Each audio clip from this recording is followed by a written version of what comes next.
Hello, everyone. This is Gerald Celente with Judge Andrew Napolitano, and it's Wednesday, October 18th, 2023.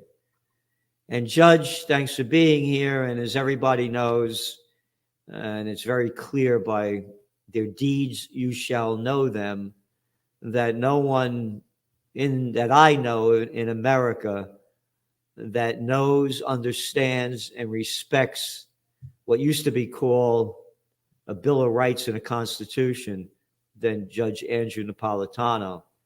And Judge, we're in a very dangerous time right now as this Israel war escalates, and you're writing about it. The article will be out tomorrow. And the title of the article is The Gathering Storm of Rage. Well, there is a gathering storm of rage, and the United States is feeding the storm. As you and I are speaking, the president is just about to leave Israel. He spent the day there. But more importantly, 2,000 United States Marines are on their way to Tel Aviv. To do what? Well, they're in uniform, and they're armed, and they're, no pun intended, dressed to kill. Because, as you have said thousands of times, you've almost patented this phrase: "When all else fails, they take you to war," which is the essence of my column. But there you go. Thank you, Dylan. When all else fails, they take you to war. That's exactly what is happening now. The Biden administration has failed on so many fronts, but the president is of the belief, fomented by those around him, that he can be reelected if he runs as a wartime president. 2 days ago in Israel, Secretary of Defense Lloyd Austin was asked by an American reporter if the United States military was strong enough and the United States arsenals were deep enough to supply Israel and Ukraine. His response was terrifying and terrifyingly ignorant. He said, "We can project power on both fronts." Is that the goal of United States foreign policy, to project power? Did he forget about Vietnam and Afghanistan and Iraq? Does he know what the hell he's talking about? How about we can project peace on both fronts? Sorry for raising my voice, but I'm... Oh, what do you mean sorry for raising? People should raise their voice. Well, thank you. But it just infuriated me that would be the essence of American foreign power. And it is factually wrong. We are not the strongest military on the planet. We don't have the workhorse of American military power, the 155 millimeter artillery shells, because we gave them all away to Ukraine. So he is historically and factually wrong, but they will continue to promote this myth of American superiority and American empire building because they think it'll help old Joe get reelected. And, you go on. First of all, I'm an American. What are these clowns talking about what we're supposed to be doing around the world as our country is going to crap in front of our eyes? They can't stop the flood of refugees coming into this country. The infrastructure is rotting in front of our eyes.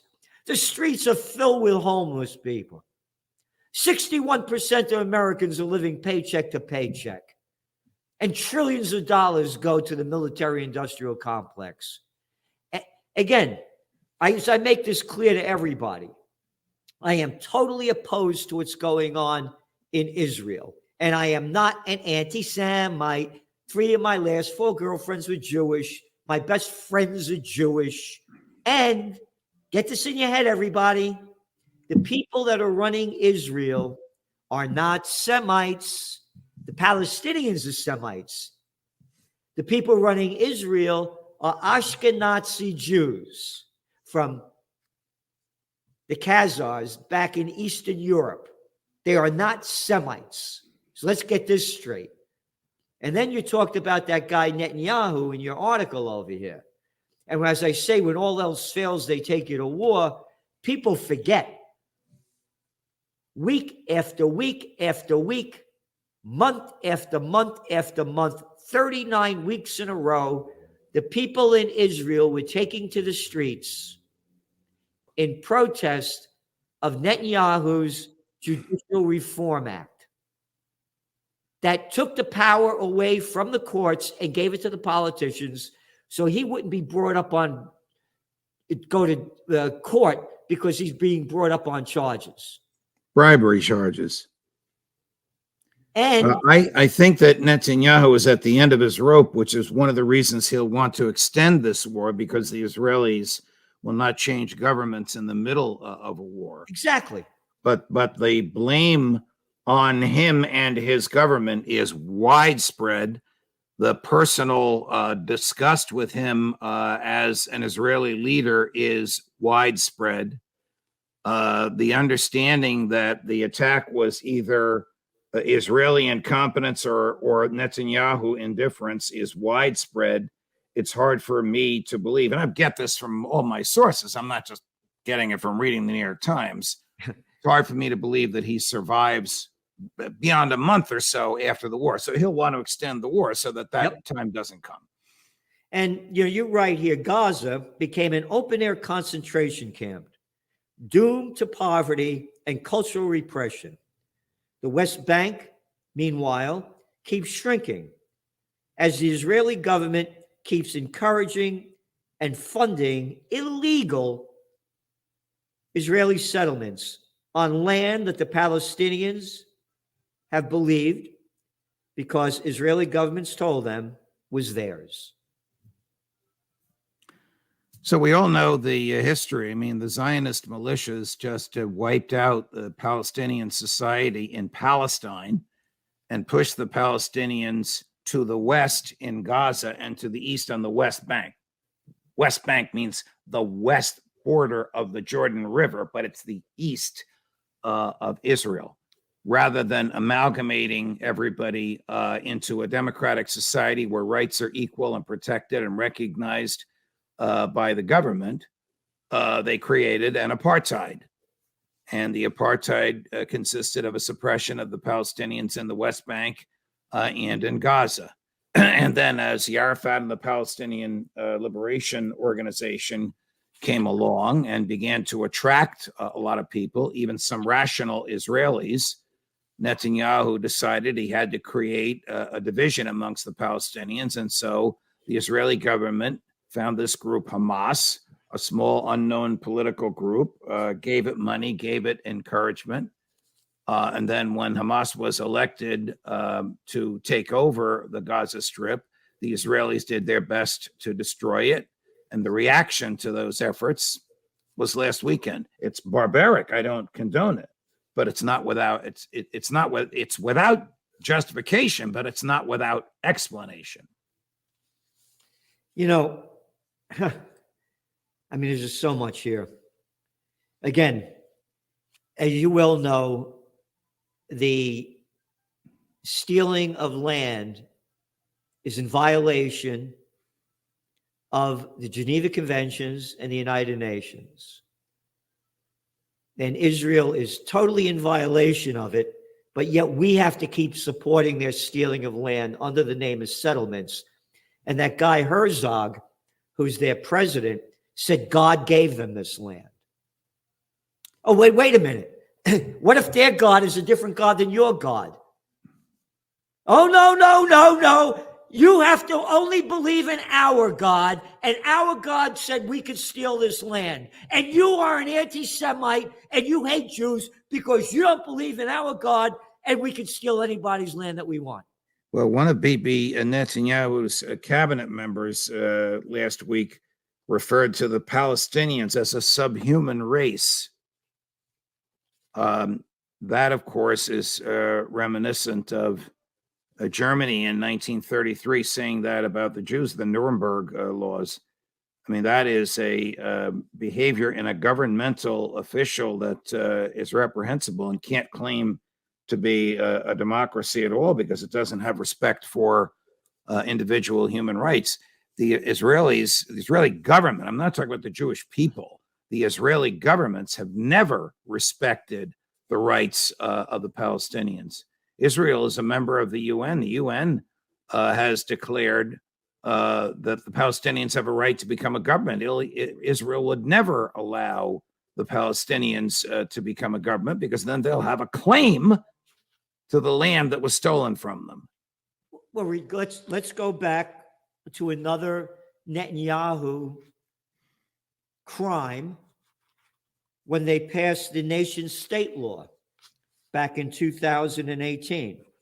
I'm reading to you from Vox, so this isn't, a left wing or right wing group. It's a mainstream, whatever they are. Israel's hugely controversial nation state law. Supporters call Israel's new Jewish nation state law a defining moment. Critics say it's apartheid. The law does three things. It states, you ready?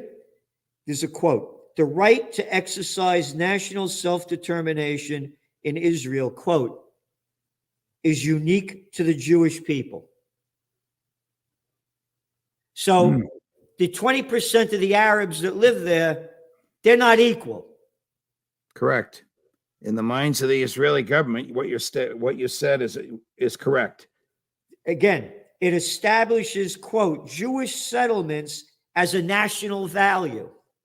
Oh, you could steal the land and call it a national value.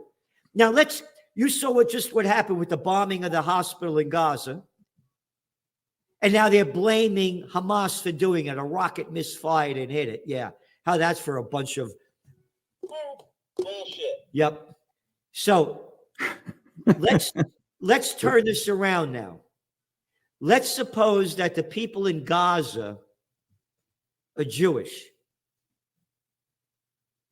And let's suppose that the people that have locked them up in what you call an open-air concentration camp are Palestinians. Where would the outrage be? Oh. How can you do this? How can you do this? I'm warning all my Jewish friends, and today I've told everybody in my podcast, we're tweeting it everywhere we can. There's a movement going on in Washington, D.C., and it's from the Jewish Voice for Peace. And they're asking for a ceasefire now, stop genocide of Palestinians. Jewish Voice for Peace. I'm telling all my Jewish friends, you better unite, because there's going to be a lot of anti-Semitism coming from this. And they're going to blame you for the acts of the Netanyahus and the other, what the mainstream media calls his extreme right-wing government.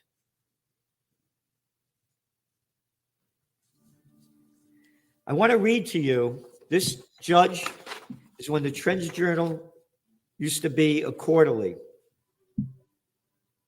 You ready? Crusades 2000. I wrote this in 2006. While the seeds of Crusades 2000 have been planted in full view of the world, and all those watching could have anticipated the eventual harvest, the memories of what had happened and what would occur have been fogged by rigid ideology, fanatical religiosity, patriotic fervor, government propaganda, and ulterior motives. When we first forecast Crusades 2000 over a decade ago, I did that in my book, Trends 2000, we wrote, quote, the formal battle lines for the new crusade had been drawn when Israel was created in 1948. But Israel, however complex politically and militarily, was no more than the latest episode in a conflict going back more than 1,000 years. Regardless of what England's reason or intentions were, self-serving or otherwise, Crusades 2000 was set in motion by the 1917 Balfour Declaration that laid the foundation for Israel. Quote, you ready? His Majesty's government views with favor the establishment in Palestine of a national home for the Jewish people and will use their best endeavors to facilitate the achievement of this object. We're telling you that this land is no longer going to be yours. We're the slimy English, the dirty British, where the sun never set on the British Empire. Oh, and His Majesty said, His Majesty said, His Majesty that doesn't piss or shit, that's well above everybody else, said, we're stealing this land from you. That's effectively true. It's effective. What you're saying is historical fact, and that began the theft of the land, which culminated in the 1947-1948 time period, when the Jewish or the Zionist militias engaged in thousands and thousands of acts of violence and forced 750,000 Palestinians from their homes, from their villages, and from their ancient land at the force of a gun. And then Harry Truman and the UN and the international community recognized the result of that and called it the State of Israel. Yep. So, look,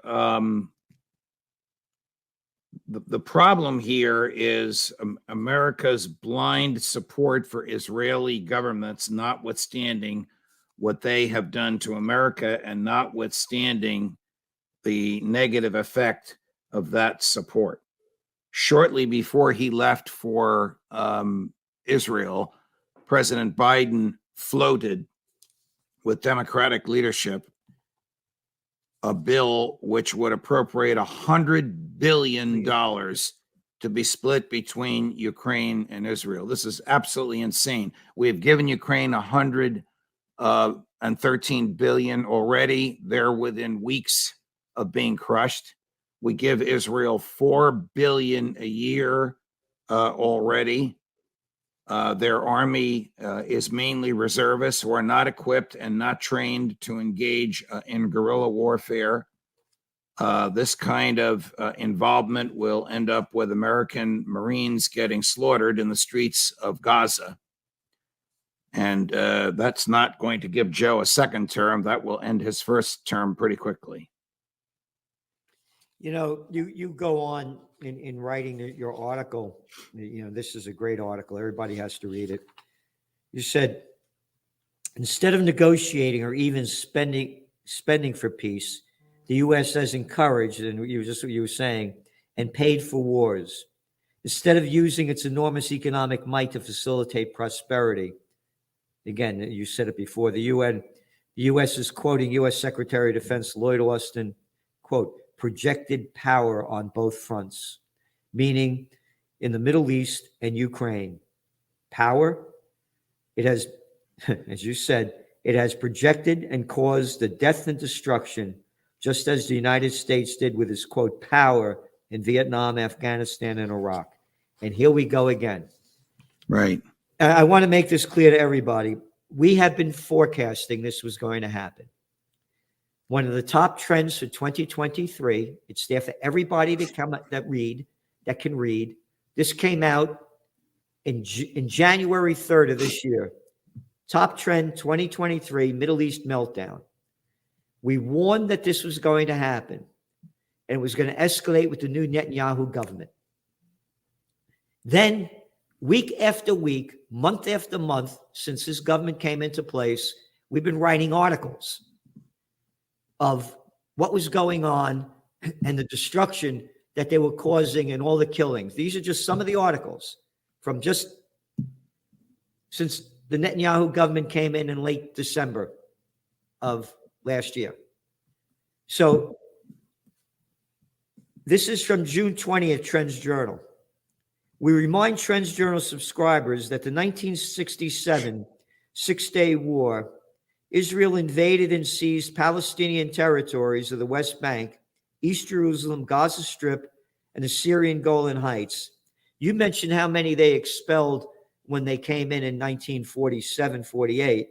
How many did you say? 750,000. They expelled over 300,000 Palestinians from their homes while gaining stolen territory that was 3.5 times its original size. To date, some 670,000 Israelis live in the occupied West Bank.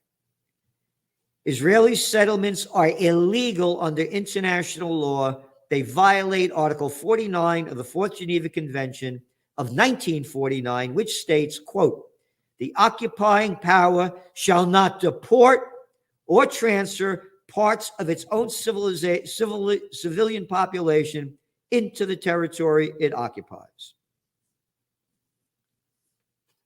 And then we go on to say, Israel is about to approve 4,560 new housing units in parts of the West Bank. Again, we've been going on with this week after week, month after month. We are, and again, you got that little clown boy, Lindsey Graham.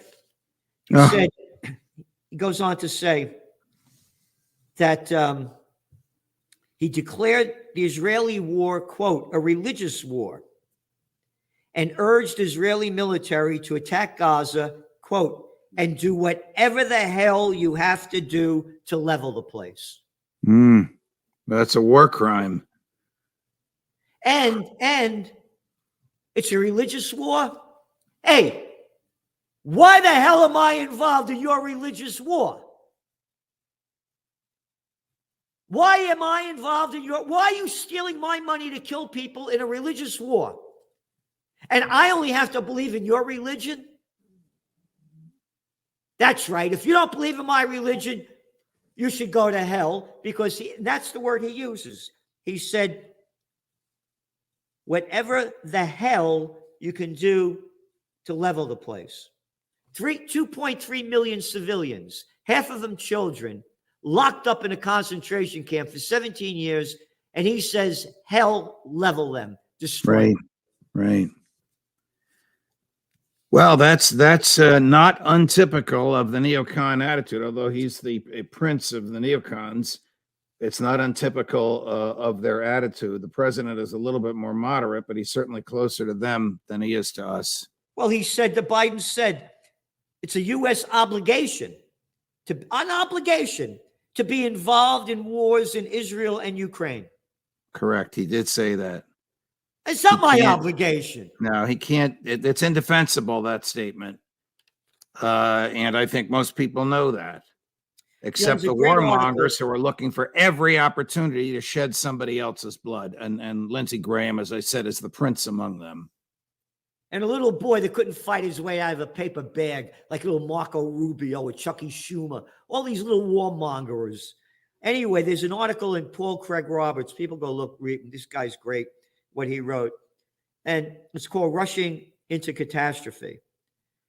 And his last graph, he says, you tell me, where are the leaders to prevent a catastrophe? And I wrote back to him. We're going to publish his article in next week's Trends Journal. And I said to him, leaders? I said, I was not put on earth to be led. As I see it, you tell me where we, the people, are to prevent this catastrophe. Where are we, the people? Where are the people? Well, the people are more interested in Taylor Swift and her NFL boyfriend and what stadium they're visiting on his bye week. That sounds absurd, but it's true. Than they are with extracting American tax dollars to kill people. And people have no idea, by the way. All they do is follow the mainstream media. They're still believing the line that Hamas, again, totally opposed to what they did, disgusting. Totally understand why it happened. Again, if somebody if you were locked up for 17 years and things. Oh, and again, we're writing about it week after week about how this was escalating they're not talking about, by the way, about the 70 people that have already been killed in the West Bank since this has happened. So again, you have to understand why this is going on and what's next and what to do. And people aren't doing anything. You and I are. I launched Occupy Peace. I put my money where my heart and mind are. And you've spoken at it many, many times, and you fight for peace. So we're asking everybody out there to do something to bring peace on earth, goodwill to all, and donate to Occupy Peace. Because if we don't have peace, we're going to have hell on earth.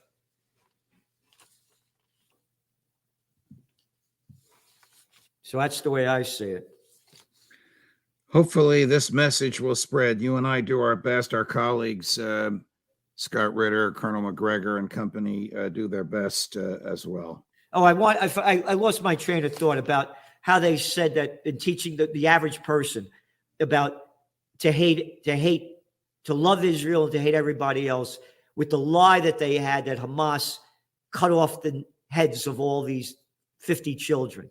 And there's no evidence for that whatsoever. Joe Biden claimed he saw a picture of it. Of course, no such picture existed because it didn't happen. And then the White House took back what old Joe said. Even the Israelis have acknowledged they have no evidence of it. Yeah, but the people bought the lie. So the Correct. People have no idea what's going on. Correct. And by the way, for the propagandists for the Israeli government, whether on that side of the Atlantic or on this side, perpetrated this falsehood, this outrageous, disgusting falsehood.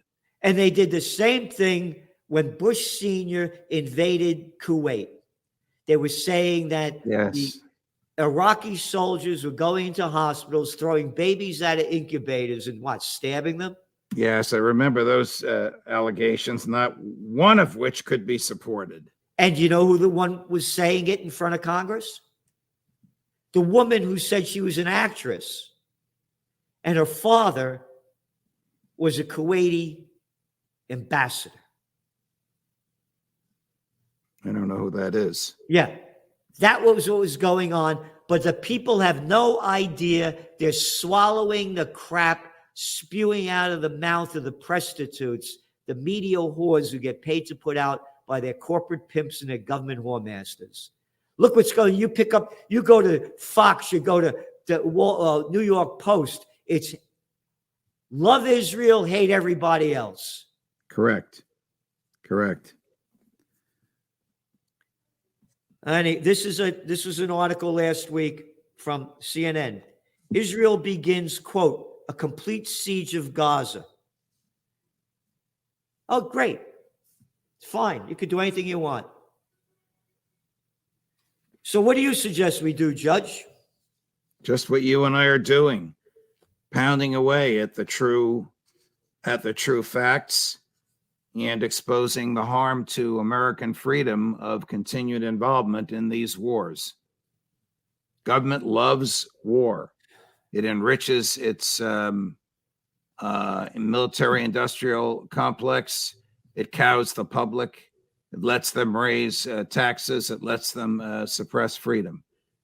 Remember the Patriot Act, which we needed to stop terrorism right after 9/11? It is still with us. Yep. Yeah. Orwell made up that name, the Patriot Act. And everybody go and watch the judges. The people you have on there and what you're doing, it's phenomenal. Judging freedom. And you just did one with Scott Ritter where he says he'll never support Israel again. This guy's been in Israel. This guy's been all over the world on both sides. You know, this is a real man, and he knows what the deal is. And again, if you haven't been there on the other side, you don't know what it is. And he's been on the other side, knows what it is. So go to Judging Freedom if you're really for freedom. Thanks.